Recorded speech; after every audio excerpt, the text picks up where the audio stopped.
किसी भी जो रेल से यात्री उतरता है उससे आप पूछ लीजिए कि आपका सफ़र कैसा रहा, आपकी यात्रा कैसी रही, तो वो बताएगा कि बिल्कुल खराब। वो कहेगा कि रेल में इतनी गंदगी थी कि शौचालय जाने का मन नहीं करता। एक ट्रेन की 8-10 बोगियों को स्वच्छ नहीं रख पाती, उन 8-10 बोगियों में साफ सफाई नहीं रख पाती, तो किसी शहर और देश को तो स्वच्छ रखने की बात छोड़िए। तो हम तो सरकार से कहेंगे कि इन दुर्घटनाओं और मौतों का आंकड़ों का भी एक आप विज्ञापन लगा दीजिए और एक टैगलाइन लिख दीजिए कि फलाना है तो मुमकिन है। रेलवे में इतना ओवरलोडिंग करवाए कि ट्रैक का लाइफ घट गया और यात्रियों के सिक्योरिटी के साथ समझौता किया। अभी मैं आज कैंटीन में बैठा हुआ था तो भारतीय जनता पार्टी के माननीय सदस्य थे, उस वक्त कोई रेल मंत्री के पास जाता था तो क्या क्या काम होते थे उनको अभी भी लालू जी को याद करते हैं। और जो उस वक्त रेलवे प्रॉफिट में रहा 90,000 करोड़, वो इतिहास अपने आप में है। तो लालू जी ने क्या किया कुलियों के लिए, क्या इको फ्रेंडली योजनाएं चलाई, क्या ट्रैक का लोड बढ़ा या नहीं बढ़ा, वो तो दस्तावेजों में है। रेल यात्रा आज के दौर में रेल यात्रा करना किसी जंग से कम नहीं है। वहां बिहार की जाने वाली ट्रेनों की 200% कैपेसिटी से अधिक ओवरलोडिंग है। लालू जी के समय नहीं होती थी। अभी आप जाइए भगदड़ में, अभी भी पीछे मेरे बिहार के लोग थे। पूरे देश में एक डेडिकेटेड फ्रंट कॉरिडोर है, वो भी लालू जी के समय शुरू हुआ था 2005 में। उसके बाद से कितने डीएफसी आपने बनाए, कितने डीएफसी ऑपरेशनल हैं? 3 लाख से अधिक नौकरियां युवाओं की खाली है। उन नौकरियों को भरने के लिए आप क्या कर रहे हैं? लालू जी से पहले भी बिहार के रेल मंत्री थे, उनको इतिहास के फुटनोट में भी जगह नहीं मिलेगी, लेकिन लालू जी ने जो किया है वो कोई नहीं कर पाया। नमस्कार, मेरा नाम आलोक है। आप लाइव स्टीज देख रहे हैं। राज्यसभा में सदन की कार्यवाही के दौरान एक तरफ जहां तेजस्वी यादव के बेहद करीबी आरजेडी के सांसद संजय यादव रेल मंत्रालय पर बोलते हुए उन्होंने कई बातें रखी हैं, कई तथ्य रखे हैं, सरकार की पोल खोली है, सरकार की फजीत भी हुई है। वहीं केंद्रीय मंत्री ललन सिंह भी जब सदन की कार्रवाई के दौरान बहस हो रही थी उस दौरान वो खड़े हुए हैं और बताया है कि लालू यादव के कालखंड में क्या हुआ था। फिर संजय यादव ने कड़ा जवाब दिया सत्ता पक्ष को कि लालू जी ने जो काम किया है वो काम न पहले के रेल मंत्रियों ने किसी ने किया था और बिहार से तो कई रेल मंत्री हुए, उन्होंने ऐसा काम क्यों नहीं किया, क्यों नहीं फैक्ट्रीज लगवाई जिससे युवाओं को रोजगार मिल रहा है। संजय यादव क्या कहे थे राज्यसभा में सदन के भीतर, ललन सिंह ने क्या कहा है, वो दोनों की बात हम आपको सुनवाते हैं। महोदय, आप किसी भी प्लेटफॉर्म पे चले जाइए, किसी भी जो रेल से यात्री उतरता है उससे आप पूछ लीजिए कि आपका सफर कैसा रहा, आपकी यात्रा कैसी रही, तो वो बताएगा कि बिल्कुल खराब। पूछेंगे भाई क्यों खराब है, वो कहेगा कि रेल में इतनी गंदगी थी कि शौचालय जाने का मन नहीं करता, वॉशरूम में इतनी गंदगी थी। और उसी जगह उसी प्लेटफॉर्म पे शांत होकर सुने, बहस का मत। उसी प्लेटफॉर्म पे एक बड़ा सा विज्ञापन रहता है जिस पर लिखा रहता है स्वच्छ भारत। शांत होकर सुने।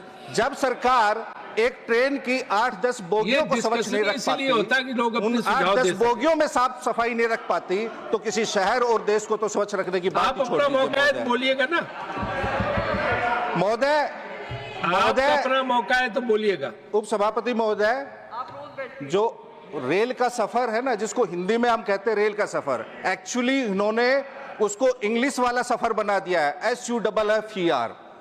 वो रेल का सफर नहीं रह गया है।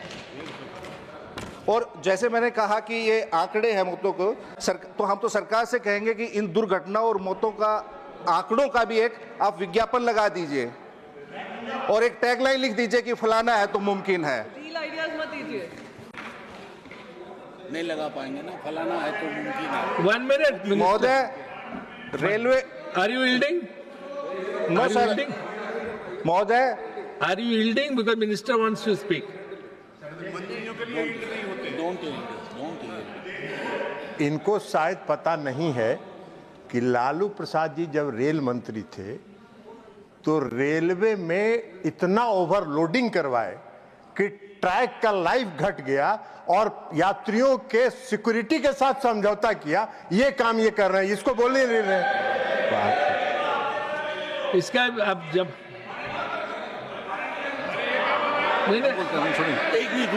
इनको माननीय संजय जी का है, माननीय उपसभापति महोदय, पॉइंट संजय जी को दे दीजिए ना। 30 सेकंड का मौका दे माननीय उपसभापति महोदय। क्या कह रहे हैं आप बताइए। मेरा मूलतः ये कहना है, सार्थक बहस हो रही हो, तो इस प्रकार का हस्तक्षेप असंसदीय है, परंपराओं का निर्माण नहीं होता है। कोई भी सदस्य उठ के खड़ा होकर के, मंत्री क्यों ना हो, अगर ऐसा करेंगे तो डिरेलमेंट हम भी करेंगे। एक मिनट देखिए, मैं ऐसा है मनोज जी, एक बार सर, नीरज सर, मनोज जी, मैंने इसमें जो नियम है, नियम ये है कि अगर मेंबर यील्ड करता जो बोल रहा है तभी वो बोलेगा। मैंने उनसे पूछा, यील्ड करके मतलब बैठ गए, तब उनको अनुमति मिली। तो इसलिए जो है, इसलिए पहले मैंने पूछा नियम के अनुसार, इसलिए हम बैठे। अच्छा महोदय, जहां तक लालू जी के कार्यकाल की बात है, वो तो आंकड़े, सत्य और इतिहास है। अभी मैं आज कैंटीन में बैठा हुआ था तो भारतीय जनता पार्टी के माननीय सदस्य थे। उस वक्त कोई रेल मंत्री के पास जाता था तो क्या क्या काम होते थे, उनको अभी भी लालू जी को याद करते हैं। और जो उस वक्त रेलवे प्रॉफिट में रहा 90,000 करोड़, वो इतिहास अपने आप में है। तो लालू जी ने क्या किया कुलियों के लिए, क्या इको फ्रेंडली योजनाएं चलाई, क्या ट्रैक का लोड बढ़ा या नहीं बढ़ा, वो तो दस्तावेजों में है। बहरहाल मैं कह रहा था कि रेलवे हमारे देश की जीवन रेखा है, लाइफलाइन है, लेकिन इस सरकार ने उसकी कंडीशन ऐसी कर दी है कि रेलवे की अब वो लाइफलेस कंडीशन में है। महोदय, रेल यात्रा, आज के दौर में रेल यात्रा करना किसी जंग से कम नहीं है। आपको टिकट खरीदने से लेकर घर पहुंचने तक, वो आप किसी यात्री से संवाद कीजिए, आपको बता देगा। वैल्यू फॉर मनी का कोई ट्रैवलिंग एक्सपीरियंस यात्रियों को नहीं मिल रहा है। महोदय, हम चाहते हैं कि सरकार स्लोगन, एडवर्टीजमेंट, प्रचार प्रसार और मैन्युफैक्चर्ड इंफॉर्मेशन के भ्रम से निकल के यथार्थ पे यात्रियों से संवाद करे और उनके अनुरूप अपनी योजनाएं बनाए। महोदय, अभी होली का त्यौहार है, आप जाइए किसी रेलवे स्टेशन पे, बिहार की बात हो रही थी, 20 साल से वहाँ एनडीए की सरकार है, 11 साल से यहाँ है, सबसे अधिक बिहार, तीसरा लार्जेस्ट पॉपुलस स्टेट है बिहार। वहाँ बिहार की जाने वाली ट्रेनों की 200% कैपेसिटी से अधिक ओवरलोडिंग है। लालू जी के समय नहीं होती थी। अभी आप जाइए भगदड़ में, अभी भी पीछे मेरे बिहार के लोग थे, उनका सफर कैसे आरामदायक हो, कैसे सुखदायक हो, उस पर बात होनी चाहिए। बिहार के लाइफ और लालू जी ने तो गरीब रथ चलाया। क्या किसी ने गरीब रथ चलाया था? वो चाहते थे कि गरीब भी सुविधाओं का हकदार बने, उन्हें भी सस्ता खाना मिले, वो भी कड़ी धूप में, गर्मी में, सर्दी में एसी का सफर करें। तो इसलिए वो उन्होंने सुविधा बढ़ाई थी। और उनके दिए हुए कारखाने जो बिहार में है 3, उनमें रिकॉर्ड तोड़ प्रोडक्शन हो रहा है। लेकिन हालिया सरकार क्या कर रही है? अमीरों के लिए ट्रेन लाई जा रही हैं और प्राइवेट हाथों में उन्हें सौंपा जा रहा है। ऊंची कीमतों पे टिकट हैं। जैसे मैंने कहा, उस वक्त क्या प्राइसिंग था टिकट का, अब क्या है? गरीब रेल में बैठने का सपना भी नहीं देख पाता। आप प्रीमियम ट्रेन लेके आइए, आप बुलेट ट्रेन चलाइए और प्रीमियम ट्रेन चलाइए, लेकिन जो पुरानी पैसेंजर ट्रेन हैं, जो पुरानी एक्सप्रेस ट्रेन हैं, उनको बंद मत कीजिए, उनके कोचों की संख्या कम मत कीजिए।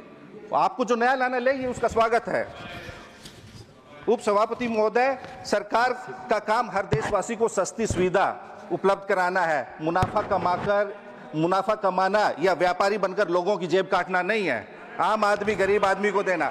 हमारा देश इतना बड़ा है महोदय, पूरे देश में एक डेडिकेटेड फ्रंट कॉरिडोर है, वो भी लालू जी के समय शुरू हुआ था 2005 में। उसके बाद से कितने डीएफसी आपने बनाए, कितने डीएफसी ऑपरेशनल हैं? महोदय, 1 मिनट लूंगा आपकी, मैं अपनी बात को कंक्लूड कर रहा हूं।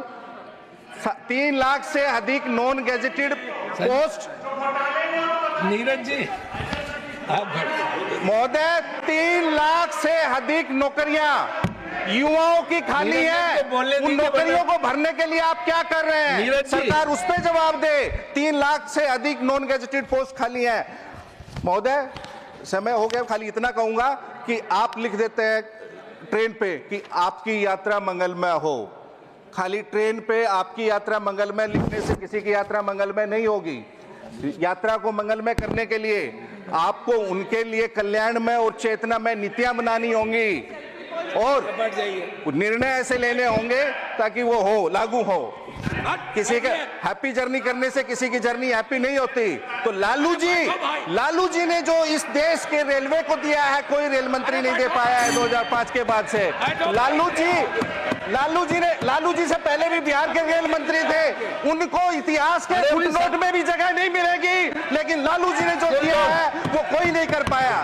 उन्होंने बिहार को 3 कारखाने दिए, किस रेल मंत्री ने दिया? बात करते हैं। बहुत बहुत शुक्रिया महोदय। तो सदन की कार्यवाही के दौरान जब तथ्यात्मक बातों के साथ संजय यादव अवगत हो रहे थे, उस दौरान मनोज झा ने भी अपनी बातें रखी हैं। ललन सिंह ने क्या कहा है आपने सुना है। संजय यादव ने कैसे लालू यादव का नाम लेकर कहा है कि उनका नाम स्वर्ण अक्षरों में लिखा गया है, जो काम उन्होंने कर दिया है बिहार के लिए। आप लाइव स्ट्रीम से बने रहें और चैनल को सब्सक्राइब कर लें, साथ साथ फेसबुक पेज भी लाइक करें। धन्यवाद।